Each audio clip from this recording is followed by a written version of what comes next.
சமூக ஆர்வலர் Charles Martin குறித்தும் அங்காளன் எம்எல்ஏ குறித்தும் என்ஆர் காங்கிரஸ் கட்சியினர் பேசியதற்கு சார்லஸ் மார்ட்டின் பதிலடி கொடுத்துள்ளார்.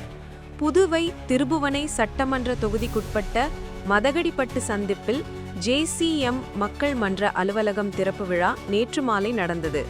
சிறப்பு விருந்தினராக கலந்து கொண்ட சமூக ஆர்வலர் சார்லஸ் மார்ட்டினுக்கு பட்டாசு வெடித்தும் மேளதாளத்துடன் உற்சாக வரவேற்பு அளித்தனர். சார்லஸ் மார்ட்டின் ஜேசிஎம் மக்கள் மன்ற அலுவலகத்தை திறந்து வைத்தார். இதில் அங்காளன் எம்எல்ஏ, ஜேசிஎம் மக்கள் மன்ற தலைவர் ரீகன் ஜான்குமார் ஆகியோர் முன்னிலை வகித்தனர். இந்நிகழ்ச்சியில் சார்லஸ் மார்ட்டின் பொதுமக்களுக்கு நலத்திட்ட உதவி மற்றும் அன்னதானம் வழங்கினார்.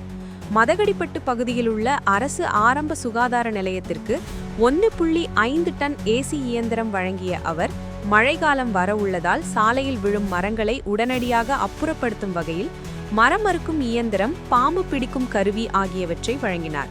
பின்னர் அவர் நிருபர்களுக்கு அளித்த பேட்டியில், என்ஆர் காங்கிரஸ் சம்மந்தப்பட்டவங்க இந்த மாதிரி தப்பா இன்னைக்கு அண்ணனை பற்றியும் அங்காளன் அண்ணனை பற்றியும் நாங்கள் செய்த தொழிலை பற்றி தப்பாக பேசியிருக்காங்க. நாங்கள் 2002, 2003 வருஷத்தில் எங்கள் அப்பா தான் இந்தியாவிலே முதல் ஹையஸ்ட் இன்கம் டேக்ஸ் பேயர். அதிகமாக வருமான வரி, ஒரு தனிநபர் அதிகமான வருமான வரி கட்டினவர். அப்போ அந்த காலத்தில் 50 கோடி ஒரு தனிநபர் கெப்பாசிட்டியில் கட்டியிருக்காரு. ஸோ எங்களுக்கு எந்த தேவையும் இல்லை, கள்ளத்தனமாக ஏதோ எந்த விஷயத்தையும் செஞ்சு அதுலேருந்து சம்பாதிக்கக்கூடிய தேவை எங்களுக்கு என்றைக்குமே இருந்ததில்லை. இன்றைக்கும் போன வருஷம் வரைக்கும் நாங்கள் 5000 கோடி ஜிஎஸ்டி வரி மட்டும் கட்டிகிட்டு இருக்கோம். இப்படி இவ்வளோ வரி கட்டும் போது இவங்க சொல்கிற மாதிரி எந்த தவறான செயல் செய்யறதுக்கு வேண்டிய அவசியம் இல்லை. இப்போ யார் எந்த தவறு செய்வாங்க? இப்போ அந்த மீட்டிங்லேயே பார்த்தீங்கன்னா ஏதோ ஸ்டாண்ட் ராஜான்னு ஒருத்தர் இருக்காப்புல, இன்னொருத்தர் ஏதோ ஒரு கள்ளசாரிய ராஜான்னு சொல்கிறாங்க. இந்த கும்பலே பார்த்தீங்கன்னா இந்த இருக்கிற கட்சியில் இருக்க எல்லாருமே பார்த்தீங்கன்னா ஒன்று மர்டர் பண்ணுறவனா இருக்கான், ரவுடிசமாக இருக்கான், இல்லை கள்ளசாரியம் காய்ச்சினவனா இருக்கான். கள்ளக்குறிச்சியில் மக்கள் சாராயம் குறித்து இறந்தவங்களை லிஸ்ட்டில் பார்த்தா ரவுடி லிஸ்ட்டில் அந்த பசங்க இருக்காங்க. இவனுக்கு தான் ஆர்ப்பாட்டம் பண்ணுறாங்க, போராட்டம் பண்ணுறாங்க.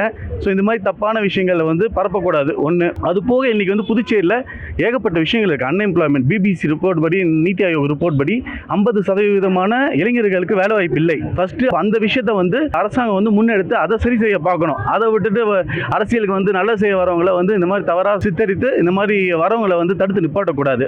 2, 3வது மைனர் இளம் பெண்களை பாலியல் பலாத்காரம் செஞ்சு அதை பற்றி எந்த ஒரு நடவடிக்கையும் எடுக்காமல் தவறு செஞ்சவர்களை அரசாங்கமே அவங்களுக்கு சப்போர்ட் செஞ்சு சில விஷயங்களை பண்ணிட்டு இருக்காங்க. இந்த மாதிரி விஷயத்தை தவிர்த்துட்டு லா அண்ட் ஆர்டர் ஃபர்ஸ்ட் ரொம்ப ஸ்ட்ரிக்டாக ஸ்ட்ராங்காக இருக்கணும். ஒன்று அது போக நிறைய விஷயங்கள் இந்த மாதிரி இந்தியாவிலே 6வது பணக்காரராக நம்ம புதுவை முதலமைச்சர் இன்னைக்கு இருக்காரு. இந்த மாதிரி விஷயங்கள் பேசணும். இந்த மாதிரி அவர் ரொம்ப சிம்பிள்னு சொல்கிறாங்க, ஆனால் இந்தியாவிலே 6வது பணக்காரராக இருக்கு. இவங்க பண்ணாத ஊழல் நாங்கள் யாரும் பண்ணி சம்பாதிக்கணுங்கிற நோக்கம் இல்லை. இங்கே மக்களுக்காக நல்லது செய்ய வந்திருக்கோம். அதை நல்லது செய்ய விடுங்க. உங்களால் பண்ண முடியலன்னா பண்ணுறோன்னு வரோம், எங்களையும் தடுக்காதீங்க. அதை தான் வேண்டிக் கொள்கிறோம். நன்றி, வணக்கம்.